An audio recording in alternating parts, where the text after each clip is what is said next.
The football team plays at Purdue this Saturday. Game will kick off at 11 a.m. Central Time, be televised by ABC. Head coach Paul Chryst is here. We'll have some opening comments and take questions. Thought it certainly some really good things that came out of last week's game, and I think one of them was a chance to play a lot of players. And looking forward again to this week of preparation and being around this team this week and getting ready so we can play our best against Purdue. And there's certainly areas, that we were talking about that yesterday as a staff, the areas that we can get better. And if it's defensively, it's in, whether it's tackling or leveraging the football. Each guy's got a little list, and offensively, be it finishing blocks or, proper depth for receiver or read with a quarterback, and so it's kind of fun still at this point, finding areas that we can get better and attack those this week and also prepare for Purdue. Paul, P.J. Rosowski has done, if you just look at the touchbacks, has given you guys quite a weapon. When did you know in camp or in the offseason that he might be able to give you what he has so far this year? And can you quantify what that does to help your defense and put the offense in a hole, the other team? Well, I think it's, what he's done and contributed has been really big for our team. And so often you hear about hidden yards. And I think that's an area, though, where it is that, when you don't have to stress every time you're covering a kickoff, because we know the potential for a big play that kickoff returns have, and we lived it against Iowa. And I think it's been one of those that, as he was going, knew he had a strong leg and certainly put himself in position for those opportunities. But you don't know until they do it. And certainly, this time of the year, weather is always a factor. But it's been fun to see what he's been doing. And I know guys on the team appreciate it, what he's doing. And he works at it, takes it serious. And it's fun seeing him have his niche. And he is truly contributing in many ways in a big way. Paul, after watching the film from Saturday, how would you evaluate the offensive line's performance, and do you feel like that group is getting closer to where you guys want it to be? Yeah, I mean, they did some really good things, and it doesn't just happen where you can run the football. I think there's areas that each guy, like I talked about earlier, where we can finish, where footwork or hands or hat placement can help them be better, and so it's a group that's working. I like that, and the ability to play, with the same group has been helpful. And I thought Micah came in and did a nice job. But they're doing some good stuff, but we still got work to do, and we can get better, and that's what we got to focus on. Jesse. Paul, what's impressed you about Bradrick Shaw, and do you anticipate him continuing to get a bigger workload these last few games? Well, I think the workload, is determined by a lot of things. He had 19 carries last week. That's pretty good. I think Bradrick's, he's just been continuing to work, and then when he does get opportunities, he's done well with them, and even the ones that have been negatives, he hasn't let that get to him. And I think it's a guy that it's important to him, and wants to do all he can to help, and certainly I think I really mean it when I say we're going to need everyone, as we finish this season, and Bradrick certainly is a big part of that. And but I just love the way he approaches each day, and great teammate, and he's talented, and I think he's gaining confidence with the experiences that he's had, and so we're gonna. Yeah, I'd like to say we're going to need him, and I believe that. How many carries, I don't know. Paul, with you using the two quarterbacks as you have, what's the key for each guy to handle it between the ears successfully? For a guy like Alex, who for a while was getting all the reps, and now he's not, and a guy like Bart, who started out as a starter, wasn't playing, and now he's got to find his niche. What does each guy have to do to try to make that work? I think they have to focus on being the best they can be and putting their energy into the different areas that they can control. And I think there's a balance between, they also don't have to carry the whole load, and they know they're going to be contributors. And so I think that it's I'd like to think it helps. We're really transparent with them as far as the plan and what's going on, so there isn't a lot of guessing what's going to happen. Now, we don't know how long this drive is going to be, or if if it was short, would we take.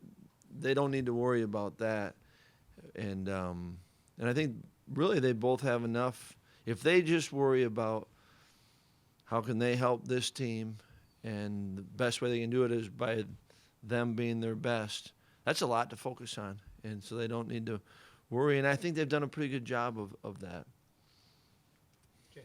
What's impressed you the most about Leo Musso this season?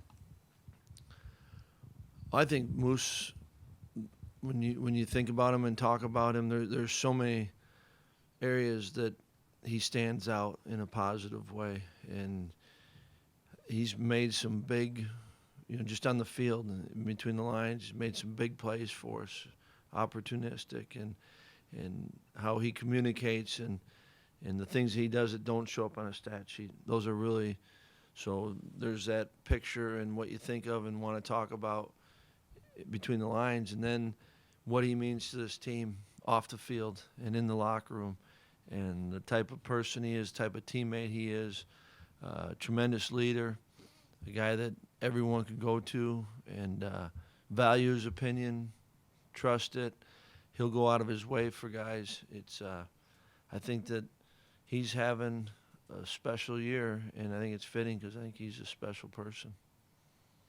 Paul, a quick follow-up on the quarterbacks.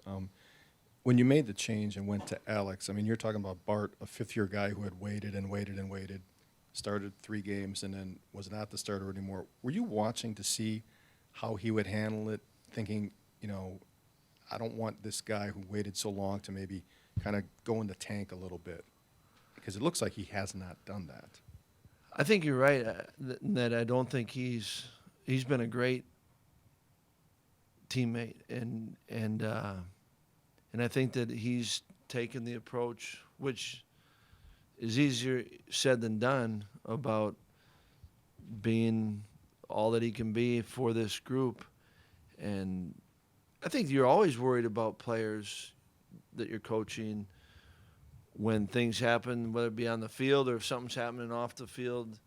You care about them, and you don't want something like that to negatively impact him. And yet I think he went through, he's human, he went through the emotions, but I think, again, hopefully in talking about it and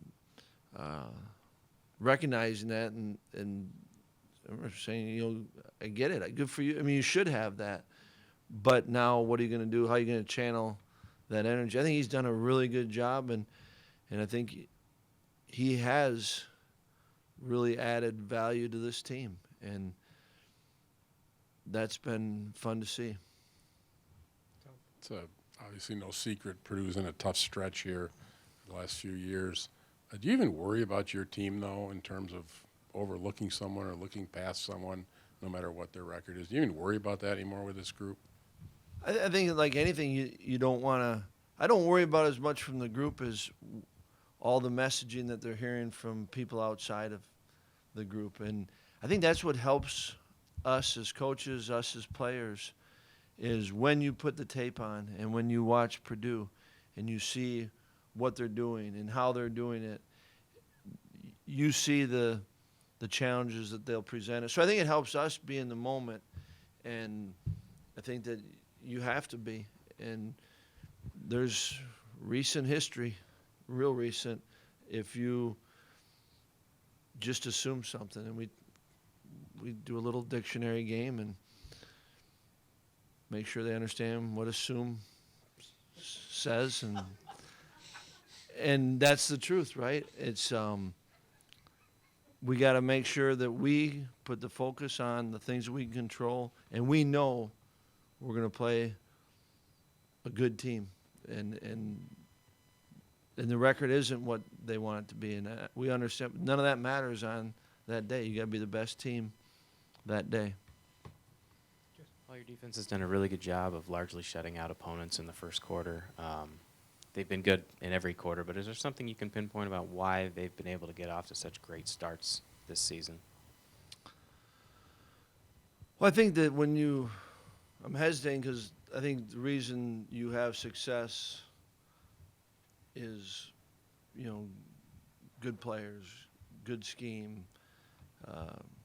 They like playing everything we've talked about forever, and then I think they've done a nice job of any team that can start that way, that they're prepared, and they've done a good job of making sure they're ready for it. And I think they're also a group that doesn't take it for granted, doesn't just assume that it will happen, that they've got to be on point, they've got to be focused, and they've got to bring the energy. And so, but I don't know. I think sometimes the stats end up just becoming that and looking at it. So I don't know. We don't do anything different or anything special, but they have done a good job with that. Coach, obviously Iowa beats Michigan on a last-second field goal. Can you talk about Andrew Endicott and his progression, and if it came down to that, could he do the same thing? Yeah, I was happy with Andrew and what he did Saturday and how he's worked through and built on the successes that he's had, and I think also learned from the failures that he's had. And so it's we got another week ahead of us, and we get to continue to work on it. And Andrew's no different than anyone else, and he'll come down. We're going to need him for a number of. They're all big. Every point, every opportunity that you get to get points is huge, and those will come again. And he's done everything we can, and we got confidence in him, and those around him do. So he'll be ready for it. Paul, Illinois was 0 for 9 on third down on Saturday, and you guys have been good in that area all year. What's kind of the key to that third down success defensively? I think it's it's what types of third downs are they in. So it's what you're doing on first and second down, and then it's execution. It all comes down to that. Playing the game, and are you executing? Are you doing your assignment? Are you giving yourself a chance to have a chance? And I know those are all things everyone in here knows, but that there isn't a lot of this. There isn't real secrets. You got to go play, and you get to play, and you play well. You have days like that where they don't convert, but it's nothing magical happening, but it's fun to see because guys are, pass rush, guys defending, and yet I think it all fits what we're doing on first down, what we're doing on second down to get in those situations where you can get off the field. Paul, you mentioned looking at the tape of Purdue. I'm just curious. I'm guessing when you look at their offense, the quarterback stands out, and Yancey. I know you guys have done a good job defending the pass, but what kind of problems might they present, what they can do through the air? We've had a chance. I think the way that the schedule's worked, we've seen a lot of Purdue, and I think it's a really good scheme, and I think that they've got some extremely skilled players, and they do a good job, I think, of dispersing the ball to the number of different receivers and can attack. They'll push it down the field. They'll spread you out. So you have to defend the field, and I think they do have really good concepts. Schematically makes sense, and you see what they're trying, and it changes up enough depending on what the defense does, and guys that not can, that they have executed. You know, it's not like, whoa, they're capable of doing this. They've done that and done it well.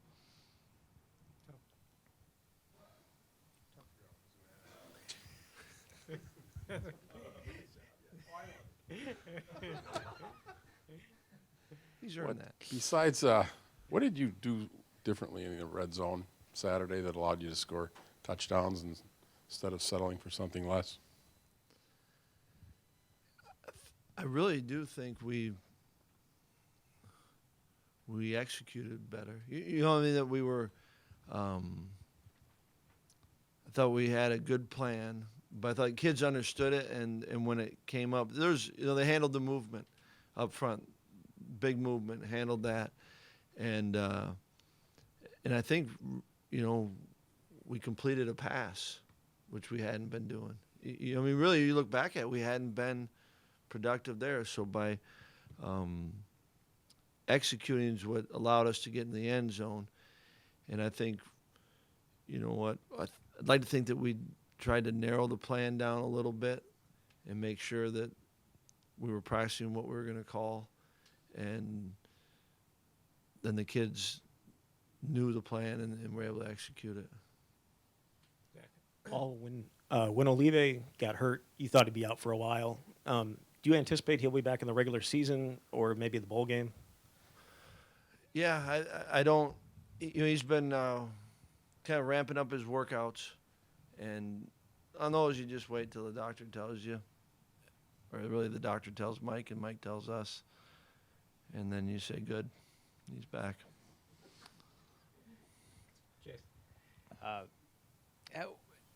How much have you noticed? How much difference have you noticed in Purdue since they made the coaching change? I don't know if I didn't study him a lot. They were on tape and you'd see him, but I didn't study him a lot, so I don't know if I really can talk about them. Have anything great insight on that? Paul, you can never have enough running backs. You want to talk about the benefit of working your way up to 3, and even Dara got reps in the last game. And we've been lucky, around here, and everyone that's followed it knows how important it is to have multiple backs, and I think really with Corey and Dare and now Bradrick come along, and it was good getting Taiwan some action. It's really important to have them and to be fresh at that position, and I think they all bring a little something different, which is good. And there aren't many positions that we have on this team where we've got depth, and so any place, any position, or any time you have it, you're very thankful for it. Paul, is there any specific member of the offensive line that's really stood out as far as making a lot of progress from week 1 to now? I think all in their own ways are progressing. I think when you look at our offensive line, they all have such a different story to them.